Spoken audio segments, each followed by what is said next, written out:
નમસ્કાર વિદ્યાર્થી મિત્રો, આપણે દ્રાવણોના પ્રકારો, સાંદ્રતા આધારિત એકમો, સાંદ્રતા આધારિત નીટ જી ગુજસેટને લગતા પ્રશ્નો, એમના દાખલાઓ છેલ્લે આપણે પૂર્ણ કર્યું. તમને એની એક પીડીએફ ફાઇલ પણ બનાવીને મોકલી હતી 23 પાનાની, તો એ પણ તમારે સોલ્યુશન કરવાનું છે. તો ત્યાંથી આગળ આપણે ચાલીએ. તો આજનો ટોપિક છે દ્રાવ્યતા અને ઘન દ્રાવ્યની પ્રવાહી દ્રાવકમાં દ્રાવ્યતા અને વાયુમય દ્રાવ્યની પ્રવાહી દ્રાવકમાં દ્રાવ્યતા. સૌપ્રથમ આપણે દ્રાવ્યતાથી આ ટોપિકની શરૂઆત કરીએ કે દ્રાવ્યતા એટલે શું. તો દ્રાવ્યતાની વ્યાખ્યા આપણે એવી આપી શકીએ કે આપેલ તાપમાને નિશ્ચિત જથ્થાના દ્રાવકમાં દ્રાવ્યનો મહત્તમ જથ્થો ઓગાળી શકાય તેને તે પદાર્થની દ્રાવ્યતા તરીકે ઓળખવામાં આવે છે. એની વ્યાખ્યા લખી છે કે આપેલ તાપમાને દ્રાવકના નિશ્ચિત જથ્થામાં પદાર્થનો મહત્તમ જથ્થો ઓગળે તેને તેની દ્રાવ્યતા કહે છે. દાખલા તરીકે મીઠું લઈ અને પાણીમાં ઉમેરવામાં આવે તો આ મીઠું પાણીની અંદર ઓગળે છે, તો તે આ જે ઓગળવાની ઘટના છે એને આપણે દ્રાવ્યતા તરીકે ઓળખશું. આવી જ ઘટના ખાંડમાં પણ જોવા મળે, અન્ય આયની પદાર્થોમાં પણ આ ઘટના જોવા મળતી હોય છે. તો સામાન્ય શબ્દોમાં કહીએ તો દ્રાવ્યતાને આપણે એવી રીતના કહી શકીએ આપણી દેશી ભાષામાં કે ઓગળવાની ઘટના એટલે દ્રાવ્યતા. પ્રવાહીમાં ઘન પદાર્થનું ઓગળવું અથવા તો પ્રવાહીમાં વાયુ પદાર્થનું ઓગળવાની ઘટના એટલે દ્રાવ્યતા. તો આ દ્રાવ્યતા 3 બાબતો પર આધાર રાખે છે. પ્રથમ, દ્રાવક અને દ્રાવ્યનો સ્વભાવ, બીજું તાપમાન અને ત્રીજું દબાણ. તો આ 3 બાબત ખાસ યાદ રાખવાની છે કે ત્રણેય બાબત પર દ્રાવ્યતા આધાર રાખે છે: દ્રાવક અને દ્રાવ્યનો સ્વભાવ, તાપમાન અને દબાણ. તો આ દ્રાવ્યતા વિશેની થોડી વાત કરી. હવે આપણે ઘન પદાર્થની પ્રવાહી દ્રાવકમાં દ્રાવ્યતા વિશેની વાત કરવાની છે. તો આપણે ધોરણ 11 ની અંદર શીખ્યા 2 પ્રકારના પદાર્થો હોય છે, ધ્રુવીય અને અધ્રુવીય વિશે આપણે વાત કરી હતી. તો ધ્રુવી પદાર્થો અને અધ્રુવી પદાર્થો, તો એના માટે એક સામાન્ય એવો નિયમ છે કે સરખું સરખાને ઓગાળે. આપણામાં પણ એવું જોવા મળતું હોય કે આપણે પણ આપણા જે મળતાવડા સ્વભાવવાળી વ્યક્તિઓ હોય એમની સાથે રહેવાનું વધારે પસંદ કરતા હોઈએ, એમની સાથે હરવા ફરવાનું વધારે પસંદ કરતા હોઈએ છીએ. તો આપણી સાથે આપણે જેવો સ્વભાવ છે, સરખો આપણે મળતાવડો સ્વભાવ છે, એમની સાથે આપણને હરવું ફરવું ગમતું હોય છે. જેનો સ્વભાવ આપણાથી અલગ હોય એનાથી આપણે એની સાથે રહેવાનું પસંદ આવતું. તો આવી જ ઘટના આમાં પણ જોવા મળે છે કે સરખું સરખાને ઓગાળે કહેતા ધ્રુવી દ્રાવકની અંદર ધ્રુવી દ્રાવ્ય ઓગળે છે અને અધ્રુવી દ્રાવ્ય છે અધ્રુવીય દ્રાવકમાં ઓગળતું હોય છે. તો એનું કેટલું એક સામાન્ય ઉદાહરણ છે એ આપણે અહીંયા આપ્યું એ જોઈએ. તો દાખલા તરીકે આપણે વાત કરીએ તો જો મેં વાત કરી કે સરખું સરખાને ઓગાળે, તો પેલા ધ્રુવી દ્રાવ્ય અને ધ્રુવી દ્રાવક વિશે વાત કરીએ. તો ધ્રુવીય દ્રાવ્ય એ ધ્રુવી દ્રાવકમાં ઓગળે છે. ઉદાહરણ તરીકે મીઠું અને ખાંડ પાણીમાં ઓગળશે પણ બેન્ઝીનમાં નહીં ઓગળે, કારણ કે મીઠું, ખાંડ અને પાણી ધ્રુવીય છે પણ બેન્ઝીન અધ્રુવીય છે. ઉદાહરણ તરીકે એક ગ્લાસ પાણી લઈ અને એની અંદર મીઠું ઉમેરીએ, ખાંડ ઉમેરીએ, તો આ મીઠું અને ખાંડ બંને પાણીની અંદર દ્રાવ્ય થશે, કારણ કે તે પાણી પણ ધ્રુવીય છે, મીઠું પણ ધ્રુવીય છે અને ખાંડ પણ ધ્રુવીય છે. એટલા માટે સરખું સરખાને ઓગાળે છે. પણ જો મીઠું અને ખાંડ લઈ અને એને બેન્ઝીનમાં ઉમેરવામાં આવે, બેન્ઝીન અધ્રુવીય પ્રવાહી સંયોજન છે, તો એમની અંદર જો ઉમેરવામાં આવે તો તે નહીં ઓગળે, કારણ કે આ ધ્રુવીય છે અને બેન્ઝીન છે તે અધ્રુવીય છે. આવી જ રીતની બીજી ઘટના જોઈએ તો નેપ્થેલિનની ગોળી. આપણે સામાન્ય રીતે એનો ઉપયોગ બાથરૂમની અંદર, ટોયલેટની અંદર મૂકવામાં કરતા હોઈએ છીએ. ઘણી વખત પેલા કપડાની બેગ હોય તો એમાં આપણે મૂકીને કપડા સાચવવા માટે એમાં કરતા હોઈએ છીએ. તો આ નેપ્થેલિનની ગોળીને જો પાણીમાં ઉમેરવામાં આવશે તો તે નહીં ઓગળે. પણ જો એ જ નેપ્થેલિનની ગોળીને બેન્ઝીનમાં ઉમેરવામાં આવશે તો તે ઓગળી જશે, કારણ કે નેપ્થેલિન એ અધ્રુવીય છે અને બેન્ઝીન પણ અધ્રુવી છે. એટલે અધ્રુવી છે અધ્રુવીને દ્રાવ્ય કરશે. આવી જ રીતના જો મીઠું અને ખાંડ લઈને બેન્ઝીનમાં ઓગાળવામાં આવે તો આ ઘટના શક્ય બનશે નહીં, એ ઓગળશે નહીં. તો એના વિશેની વાત મેં અહીંયા કરી. હવે વિલયન છે એના વિશે જોવાનું છે, અથવા તો દ્રવીકરણ વિશે વાત કરવાની છે. તેની વ્યાખ્યા છે કે જ્યારે ઘન દ્રાવ્યને પ્રવાહી દ્રાવકમાં ઉમેરવામાં આવે ત્યારે કેટલોક દ્રાવ્ય પ્રવાહીમાં ઓગળે છે આ ઘટનાને વિલયન અથવા તો દ્રવીકરણ કહે છે। તો જ્યારે ઘન પદાર્થને પ્રવાહી દ્રાવકમાં ઉમેરવામાં આવે ત્યારે કેટલોક ઘન પદાર્થ દ્રાવ્ય છે એ પ્રવાહી દ્રાવકની અંદર ઓગળે છે તો આ ઓગળવાની જે ઘટના છે એમને વિલયન અથવા તો દ્રવીકરણ તરીકે ઓળખવામાં આવે છે। ઉદાહરણ તરીકે ખાંડને પાણીમાં ઉમેરવામાં આવે તો ખાંડ પાણીની અંદર ઓગળે છે અથવા તો વિલયન પામે છે અથવા દ્રવીકરણ પામે છે એવું કહી શકાય છે। તો શોર્ટમાં વાત કરીએ તો ઘનનું પ્રવાહીમાં ઓગળવું એટલે વિલયન। ત્યારબાદ સંતૃપ્ત દ્રાવણ શું છે, અસંતૃપ્ત દ્રાવણ શું છે તેના વિશેની આપણે અહીંયા વાત કરવાની છે। તો સૌપ્રથમ આપણે સંતૃપ્ત દ્રાવણ વિશે વાત કરીશું। તો આપેલ તાપમાને દ્રાવ્યનો મહત્તમ જથ્થો દ્રાવકમાં દ્રાવ્ય કરવામાં આવે અને આથી વધારે દ્રાવ્ય ઓગાળી ન શકાય તેવા દ્રાવણને સંતૃપ્ત દ્રાવણ કહે છે। એક સામાન્ય ઉદાહરણ લઈ આ વ્યાખ્યા તમને ફરી સમજાવું। દાખલા તરીકે આપણે ચાસણી બનાવવી છે તો આપણે શું કરશું કે એક તપેલીની અંદર પાણી લઈએ, પાણીની અંદર ખાંડ નાખી અને હલાવતા જઈએ, ખાંડ નાખીને હલાવતા જઈએ તો એક સમય એવો આવશે કે વધુ ખાંડ છે એ આપણે પાણીની અંદર દ્રાવ્ય નહીં કરી શકીએ। તો આ જે દ્રાવણ તૈયાર થયું કે જેની અંદર વધુ પ્રમાણમાં હવે ખાંડ ઓગાળી શકાય એવી સ્થિતિ છે નહીં, તો આ જે દ્રાવણ તૈયાર થયું એમને સંતૃપ્ત દ્રાવણ તરીકે ઓળખવામાં આવે છે। આ બીજી રીતના મીઠાનું પણ ઉદાહરણ આપણે લઈ શકીએ કે કોઈ ગ્લાસની અંદર પાણી લઈ અને એની અંદર આપણે 1 ચમચી મીઠું નાખીને હલાવીએ, જેવું તે મીઠું ઓગળે ફરી પાછું બીજી ચમચી ભરીને નાખીને ઓગાળીએ તો આવી જ ઘટના સતત ને સતત જો આપણે શરૂ રાખીએ તો એક સમય એવો આવશે કે વધારે મીઠું છે એ મીઠાના દ્રાવણની અંદર થતું પાણીની અંદર આપણે ઓગાળી શકશું નહીં। તો આ જે સ્થિતિ છે એ સ્થિતિને આપણે સંતૃપ્ત દ્રાવણ, એ જે દ્રાવણ સર્જાણું તેમને સંતૃપ્ત દ્રાવણ તરીકે ઓળખી શકશું। આવી જ રીતના અસંતૃપ્ત દ્રાવણ કે જે આપેલ તાપમાને દ્રાવ્યનો જથ્થો જો દ્રાવકમાં ઓગળી શકે તેવી સ્થિતિવાળા દ્રાવણને અસંતૃપ્ત દ્રાવણ કહે છે। જ્યારે આપણી આગળ પાણી હતું એની અંદર આપણે મીઠું નાખીને હલાવવાની શરૂઆત કરી અને મીઠું જે ઓગળી શકતું હતું તો એ જે સ્થિતિવાળું દ્રાવણ હતું તો એમને આપણે અસંતૃપ્ત દ્રાવણ કહીશું। તો સંતૃપ્ત દ્રાવણમાં તેની દ્રાવ્યતા, તેની સાંદ્રતા છે। તો સંતૃપ્ત દ્રાવણ જે તૈયાર થાય તો એની સાંદ્રતા, એની દ્રાવ્યતા છે એ જ બનતી હોય છે। તો આવી રીતે દ્રાવણ એ સંતૃપ્તતા પ્રાપ્ત કરે છે અને સંતૃપ્ત દ્રાવણ એ દ્રાવ્યનો વધુમાં વધુ જથ્થો ધરાવતું હોય છે। તો દ્રાવણ જ્યારે સંતૃપ્તતા પ્રાપ્ત કરે ત્યારે નહીં ઓગળેલો દ્રાવ્ય અને ઓગળેલ દ્રાવ્ય વચ્ચે સંતુલન સ્થપાય છે। એટલે કે જ્યારે દ્રાવણ તૈયાર કરવામાં આવે અને સંતૃપ્ત દ્રાવણ પ્રાપ્ત કરે એ દરમિયાન જે વધારાનો ઘન પદાર્થ જે તળિયે બેસી રહે છે તો આ ઘન દ્રાવ્ય અને દ્રાવ્ય જે દ્રાવણની અંદર ઓગળેલો છે તો એમની વચ્ચે સંતુલન સ્થપાતું હોય છે, ગતિશીલ પ્રકારનું સંતુલન એમની વચ્ચે સ્થપાયેલું હોય છે। ત્યારબાદ સ્ફટિકીકરણ વિશે વાત કરીએ તો આ જે સંતૃપ્ત દ્રાવણ છે એમાં ઓગળેલો દ્રાવ્ય અને નહીં ઓગળેલો જે ઘન દ્રાવ્ય તળિયે પડ્યો છે એમની વચ્ચે જ્યારે અથડામણ થાય ત્યારે કેટલો દ્રાવ્ય ઘન છે એ દ્રાવણમાંથી તરી આવે છે તો આ ઘટનાને સ્ફટિકીકરણ તરીકે ઓળખવામાં આવે છે। તો આવી ઘટના આપણે ખાંડના ચાસણી બનાવતી વખતે પણ આપણે જોઈ હોય છે। તો જ્યારે ચાસણી તૈયાર કરવામાં આવે છે ત્યારે સંતૃપ્ત દ્રાવણ છે આ ખાંડનું તૈયાર થયેલું હોય છે। જો લાંબો ટાઈમ એને થોડોક ટાઈમ એને પડ્યો રહેવા દેવામાં આવે તો આપણે એવી ઘટના જોવા મળતી હોય કે ખાંડ છે એ એમની પાત્રની આસપાસ બધે દ્રાવણની અંદર ઉપર ચોંટેલી જોવા મળતી હોય છે, જે સ્ફટિકીકરણ પામ્યું એવું આપણે એને કહી શકીએ છીએ।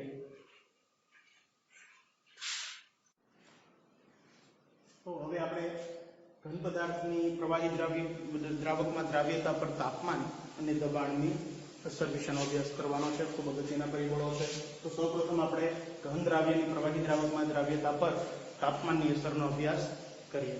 તો ઘન દ્રાવ્યને પ્રવાહી દ્રાવકમાં ઓગાળવામાં આવે ત્યારે તાપમાનની અસર એ સવિશેષ હોય છે। ઘન દ્રાવ્યની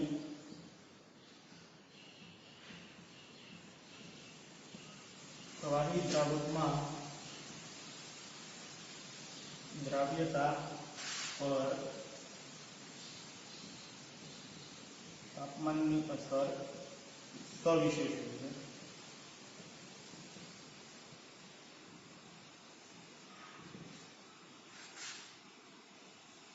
આપણે ધોરણ 11 ની અંદર લશટલિયરના નિયમ વિશે શીખ્યા. આપણે આખો અહીંયા રિવિઝન નથી કરતા, માત્ર એક સામાન્ય એના વિશેની વાત આપણે કરવાની છે. તો તાપમાનની અસર એ લશટલિયરના નિયમ પ્રમાણે જોઈએ તો લશટલિયરના નિયમ પ્રમાણે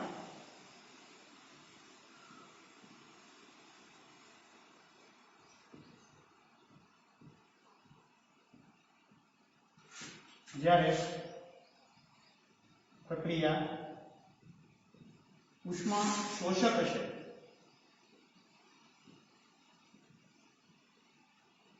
તો દ્રાવ્યતામાં વધારો થશે.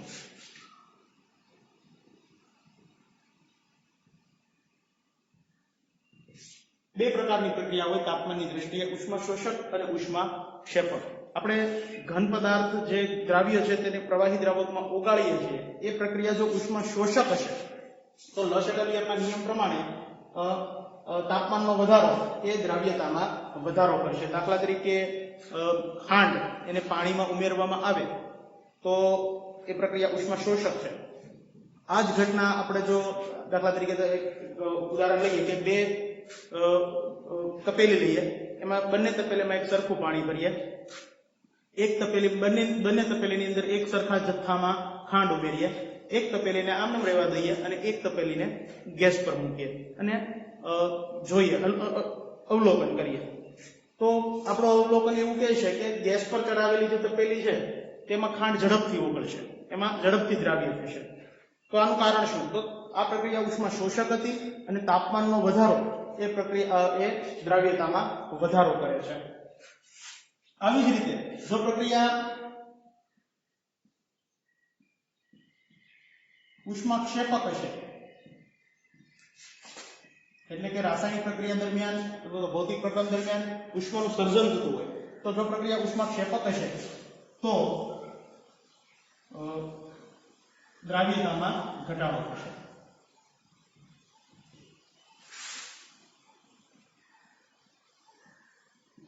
દાખલા તરીકે કેલ્શિયમ કાર્બોનેટને પાણીમાં ઉગાડવામાં આવે તો આ પ્રક્રિયા ઉષ્મા ક્ષેપક છે. આ દરમિયાન ઉષ્મા ઉત્પન્ન થતી હોય, પણ જો આને બહારથી તાપમાન આપવામાં આવે તો એની દ્રાવ્યતામાં ઘટાડો થતો હોય છે. તો આ વાત કરીએ આપણે ઘન દ્રાવ્યની પ્રવાહી દ્રાવકમાં દ્રાવ્યતા વિશે. શોર્ટમાં કહીએ તો આવું કહી શકીએ કે જો એન્થાલ્પી ફેરફાર આખા 0 કરતા વધારે હોય, દ્રાવણનો એન્થાલ્પી ફેરફાર 0 કરતા વધારે હોય તો ઉષ્માક્ષેપક પ્રક્રિયા છે અને દ્રાવ્યતામાં વધારો થશે.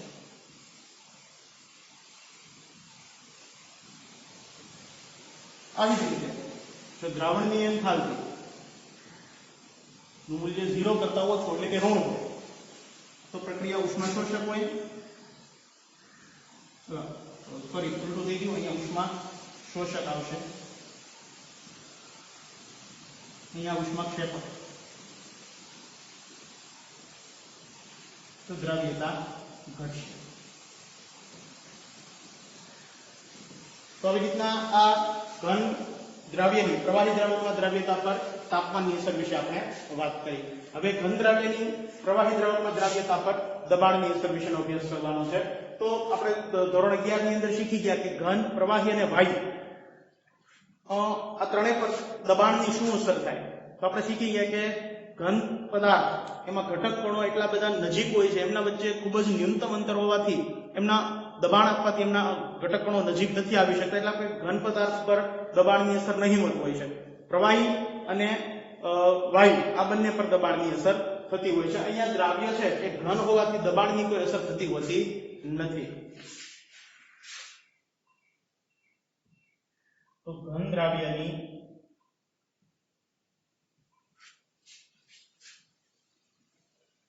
પ્રવાહી દ્રાવકમાં દ્રાવ્યતા પર દબાણની અસર થતી નથી. યાદ રાખવા જેવી એક બાબત છે તે જોઈએ.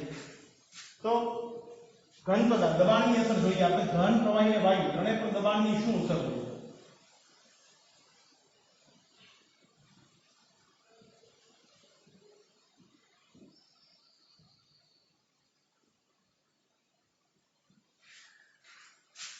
સૌપ્રથમ ઘનની વાત કરીએ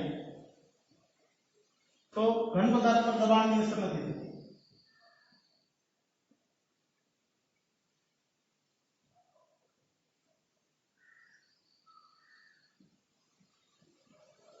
ત્યારબાદ પ્રવાહીની વાત કરીએ તો સામાન્ય દબાણ હોય તો એની પ્રવાહીના કદ પર કોઈ અસર હોતી નથી, પણ જો 1000 bar જેટલું દબાણ આપવામાં આવે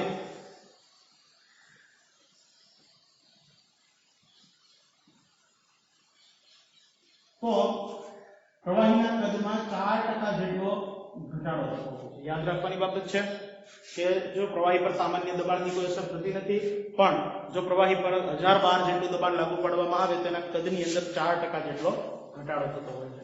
જ્યારે વાયુની વાત કરવામાં આવે તો વાયુ પર દબાણની અસર સવિશેષ હોય છે.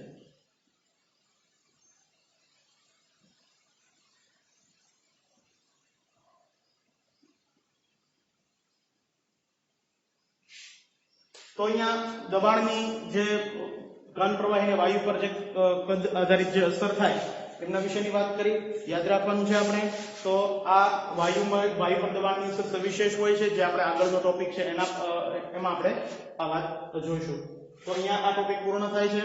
હવે વાયુની પ્રવાહી દ્રાવકમાં દ્રાવ્યતા એના વિશેની વાત કરવાની છે. તાપમાનની અસર, દબાણની અસર અને હેનરીનો નિયમ એ ટોપિકમાં આપણે જોવાનું છે.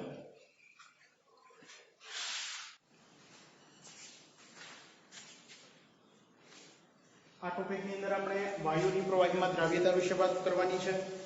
વાયુમય દ્રાવ્ય એ પ્રવાહી દ્રાવકમાં દ્રાવ્ય થાય છે તો આ દ્રાવ્યનો જથ્થાનું પ્રમાણ એ દ્રાવ્ય જે વાયુમય પદાર્થ છે એમના સ્વભાવ પર આધાર રાખે છે. આપણે અહીંયા દ્રાવક તરીકે પ્રવાહી પાણીનો આપણે અહીંયા ઉપયોગ કરશું, એના વિશે વાત કરવાની છે.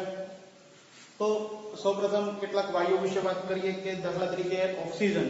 તો આ ઓક્સિજન છે એ પાણીની અંદર ઓછા પ્રમાણમાં દ્રાવ્ય થાય છે. તો આ ઓછા પ્રમાણમાં દ્રાવ્ય થયેલો ઓક્સિજન વાયુ એ જળચર જીવો એ આ વાયુ લઈ અને પોતે શ્વસનની ક્રિયામાં એનો ઉપયોગ કરે છે અને પોતાનું જીવન ટકાવી રાખતો હોય છે. એટલે કે આ ઓક્સિજન વાયુ છે એનું પાણીમાં દ્રાવ્યતા ઓરડાના તાપમાને અને દબાણે ઓછી હોય છે. જ્યારે હાઇડ્રોજન ક્લોરાઇડ વાયુની જો વાત કરવામાં આવે તો પ્રયોગશાળામાં બનાવેલ હાઇડ્રોજન ક્લોરાઇડ વાયુ જો પાણીમાંથી પસાર કરવામાં આવે તો તે સંપૂર્ણપણે પાણીની અંદર દ્રાવ્ય થતો હોય છે. એટલે કે એમની દ્રાવ્યતા સંપૂર્ણ છે. તો આવી રીતના એ દ્રાવ્ય અને દ્રાવક આ બંનેના સ્વભાવ પર પ્રવાહી દ્રાવકમાં દ્રાવ્યતા એ આધાર રાખે છે. તો અહીંયા આપણે વાયુમય દ્રાવ્યની પ્રવાહી દ્રાવકમાં દ્રાવ્યતા પર તાપમાન અને દબાણની અસર એમના વિશેની વાત કરવાની છે. સૌપ્રથમ આપણે વાયુમય દ્રાવ્યની પ્રવાહી દ્રાવકમાં તાપમાનની અસર એના વિશે અભ્યાસ કરીએ.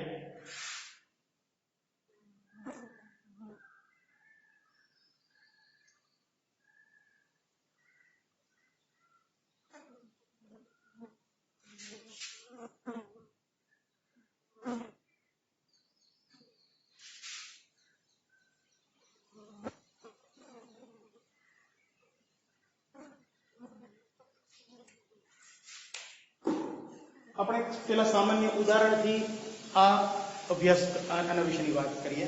તો આપણે બે સાદી સોડાની બોટલ લઈએ. આ બંને સાદી સોડાના બોટલ ખોલી નાખીએ તો આપણો અનુભવ એવું કહે છે કે એમાંથી કાર્બન ડાયોક્સાઇડ વાયુ આ પાણીમાંથી બહાર નીકળશે. બરાબર. હવે એક બોટલને જો આપણે તડકે મૂકી દઈએ અને એક બોટલને છાંયે રહેવા દઈએ તો એવું જોવા મળે છે કે તડકે મૂકેલી જે બોટલ છે એમાંથી કાર્બન ડાયોક્સાઇડ વાયુ છાંયે રાખેલી બોટલની સાપેક્ષે ઝડપથી દૂર થશે. તો આ સામાન્ય ઉદાહરણ પરથી આપણે એવું કહી શકીએ કે વાયુમય દ્રાવ્ય જ્યારે પ્રવાહી દ્રાવકમાં ઓગળી અને જે દ્રાવણ તૈયાર કરે છે એમાં તાપમાન વધારવાથી દ્રાવ્યતામાં ઘટાડો થતો જોવા મળતો હોય છે. આ પરસ્પર વિરોધી હોય છે, દ્રાવ્યતા અને તાપમાન. તો એ સરળ યાદ રાખવા માટે આવી રીતના આપણે કહી શકીએ કે તાપમાન ચલે છે 1/દ્રાવ્યતા. આ માત્ર વાયુમય દ્રવ્ય અને પ્રવાહી દ્રાવક માટેની જ વાત છે. તો તાપમાન અને દ્રાવ્યતા એ બંને એકબીજાના વ્યસ્ત પ્રમાણમાં હોય છે. ત્યારબાદ આપણે દબાણની અસર વિશેનો અભ્યાસ કરીએ. તો એના માટે પણ એક સામાન્ય આપણે ઉદાહરણ છે એ લેવું પડશે અહીંયા. તો મેં પહેલેથી જ એમની આકૃતિઓ છે એ દોરી રાખેલી છે. તો એના વિશેનો અભ્યાસ કરીએ.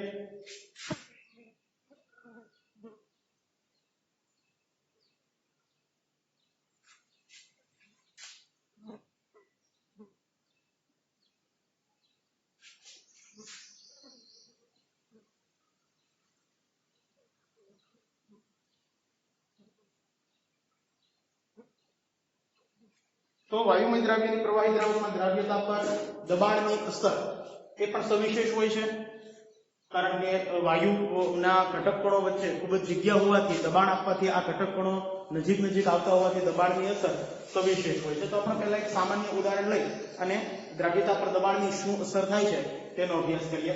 તો સૌપ્રથમ અહીંયા એ આકૃતિ, એની અંદર એક પાત્ર લીધેલું છે. આ પાત્રને પિસ્ટન વડે ફિટ કરેલું છે. જેવું કે આપણે એક ઉદાહરણ લઈ શકીએ કે ઇન્જેક્શન. તો પેલું જે ઇન્જેક્શન હોય છે તેમની અંદર સોય દૂર કરવામાં આવે તો જે પેલી આગળ પાછળ થાય છે પિસ્ટન, એ ટાઈપનું આ પાત્ર છે. તો આ પાત્રની અંદર એક નીચે પાણી ભરેલું છે અને ઉપર ઓક્સિજન અથવા તો એવો કોઈ વાયુ કે જે પાણીની અંદર દ્રાવ્ય છે તો તે વાયુ ભરેલું છે. તો આ પાત્રનું અહીંયા દબાણ P1 જેટલું છે. હવે અને જો આ પાત્ર પર દબાણ વજન વધારવામાં આવે તો સ્વાભાવિક છે કે વજન વધારતા પિસ્ટન નીચેની તરફ ધકેલાશે. નીચેની તરફ ધકેલાશે એટલે કે કદમાં ઘટાડો થશે. અહીંયા કદ આટલું છે, અહીંયા કદમાં ઘટાડો થશે. તો કદમાં ઘટાડો થવાથી દબાણ છે એમાં વધારો થશે. તો દબાણ P2 જેટલું થાય છે. અહીંયા આ પિસ્ટન નીચે આવવાથી આ વાયુમય જે કાંઈ દ્રાવ્ય ઘટકો છે, આ ઘટકો, તો એ પાણીના વધુ સંપર્કમાં આવશે અને એની અંદર એ દ્રાવ્ય થવા લાગશે, એટલે કે એની અંદર ઓગળવા લાગશે. તો આકૃતિ B ની અંદર આપણે જોઈ શકીએ કે આ પિસ્ટન નીચે લાવતા કદમાં ઘટાડો થાય છે. કદમાં ઘટાડો થાય એટલે આ વાયુમય ઘટકો પ્રવાહીની અંદર દ્રાવ્ય થવા લાગે છે. એટલે કે દબાણ વધારતા વાયુમય દ્રાવ્યની પ્રવાહી દ્રાવકમાં દ્રાવ્યતા વધે છે. તો આ એક ઉદાહરણ પરથી આપણે એ વાત સ્પષ્ટ કરી શકીએ કે દબાણ વધારવાથી વાયુમય દ્રાવ્યની પ્રવાહી દ્રાવકમાં દ્રાવ્યતા વધતી હોય છે. તો હેનરી સૌપ્રથમ હતા કે જેમણે વાયુમય દ્રાવ્યની પ્રવાહી દ્રાવકમાં દ્રાવ્યતા અને સાંદ્રતા સાથેનો સંબંધ એ પ્રસ્થાપિત કર્યો. તો એના વિશેની વાત એ આપણે અહીંથી કરવાની છે.